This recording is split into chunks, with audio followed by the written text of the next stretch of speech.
Hi guys, it's Shane again, and today I'm going to give you my quick review of what I thought from today's Thursday free practice at the Monaco Grand Prix.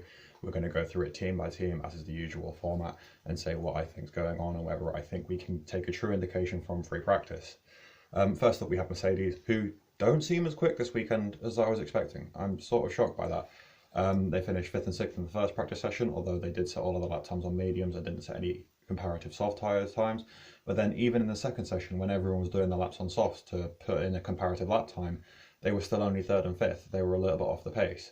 So it's going to be very interesting. I think we were all surprised to see he was actually heading up free practice this weekend and has looked good through both sessions so far.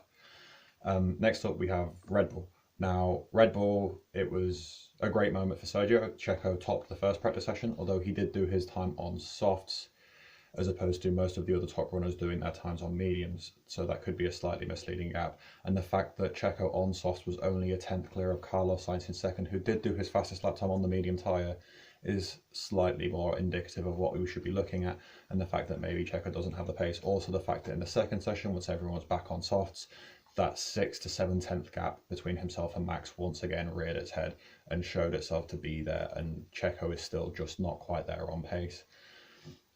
Dropping from 1st to 8th by the second practice session.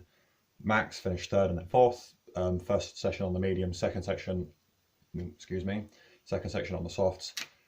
I'm not going to write him off yet. I'm not convinced Ferrari's pace is what it is, but if it is, then we are in for a great weekend and a truly feel-good weekend for me as a Ferrari fan. So next up we have McLaren, who just haven't looked the best of the rest at all this weekend, and especially Daniel Ricciardo. 15th in both practice sessions, well over a second off the pace in both, in fact over a second and a half off the pace in both.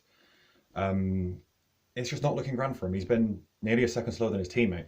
McLaren looks great, it looks really good, but it doesn't look like it's going to be the best of the rest. It doesn't look like it's going to be beating Ferrari, even Alpine, and maybe even struggling against like Aston Martin and AlphaTauri as the weekend goes on. Lando had a much better day, finishing 7th and then 6th.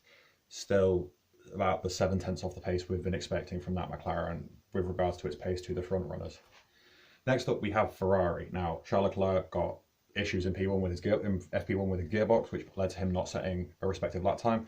However, Carlos Sainz went second in the first practice session, as I said, only a 10th off of Sergio Perez despite being on the slower tyre, which really sets them up well for race pace. And then they compounded that by the fact they took the top 2 spots in the second practice session. Everyone running on softs, everyone setting somewhat more respective lap times, and they were a couple of tenths clear as well, with Leclerc P1 and Sainz P2. They were a couple of tenths clear of Hamilton in the Mercedes, so maybe we have something from Ferrari this weekend. I would love to see it, and I'm sure all the Monegasques would love to see one of their own win the Monaco Grand Prix in Charles Leclerc. And I think it would be more likely to be Charles Leclerc. I think he has that little bit more pace than Carlos Sainz at the moment, especially with Carlos still getting used to the new car. That battle's going to be tight though. Next up, we have Alpine. Again, lower midfield session for Alpine really. They finished. Alonso got 13th and 2nd, 13th and 12th. I mean, in the 2 sessions. Again, in the first session, mostly running on the mediums. Ocon was decidedly less good, 16th and 14th. Well over a second off the pace, both of them. It's going to be another weekend where they're just scrapping for points. Then we have Aston Martin. Vettel was in the top 10 in both sessions, which made me quite happy. First session about 1.2 off the pace on the medium. Second session about 1.2 off the pace on the soft. So it says a lot about where the pace that car is regards to the rest of the field. They're going to be at the bottom end of the top 10, scrapping for points. Lance Stroll was 11th and then 13th, just outside the points, although about 4 tenths off of his teammate. So we know Lance isn't the best Saturday man, so he probably won't do well in qualifying, and hopefully we can finally see a little bit of something from Vettel and he will finally score his first points for Aston Martin.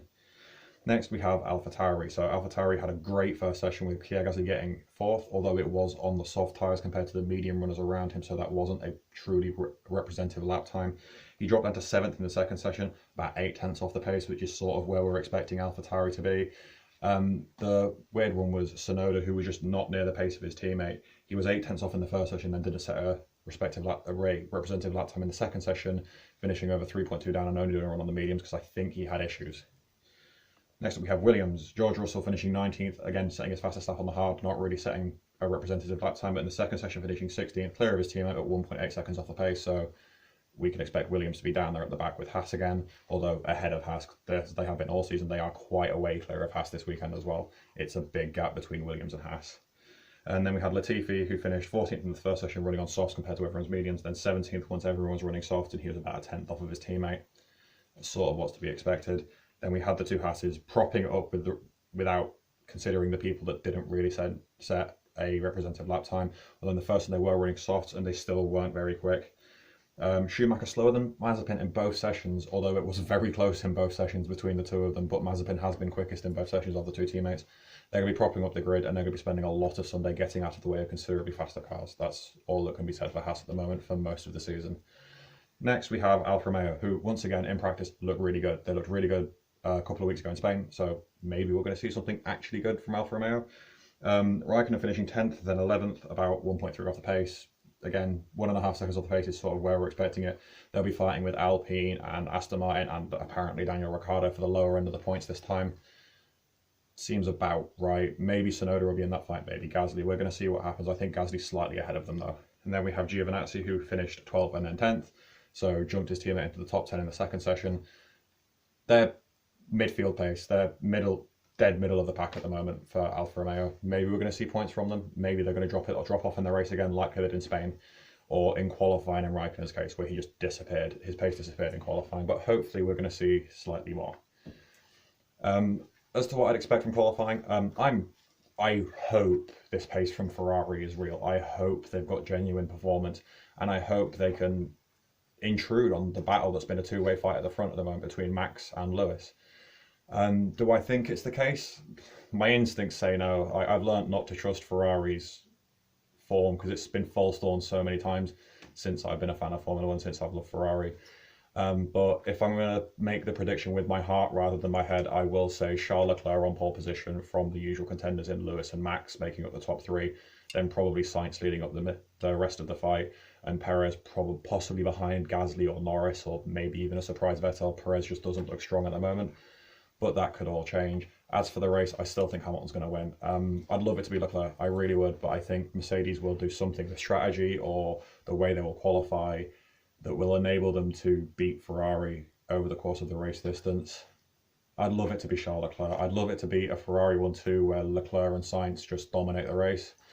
And I'd love Leclerc to win at home. He's yet to score points at home, which is slightly heartbreaking for him. But I do think it will be, even if Leclerc gets pole, it will still be Hamilton winning, probably from Max, and then I will put Charles as that third step on the podium as my prediction from the race. This prediction may change based on qualifying if Ferrari do actually have pace, but at the moment I'll say top three will in qualifying will be Leclerc first, Hamilton second, Max third, and then in the race it will be Lewis first, Max second, Charles third. Hopefully, well, qualifying will be great. It's always exciting to watch qualifying at Monaco. If it rains at Monaco, all predictions and everything goes off the table and we find something entertaining, but I don't believe it's forecast to rain. Other than that, until next time, I have been Shane Nye. Thank you for watching.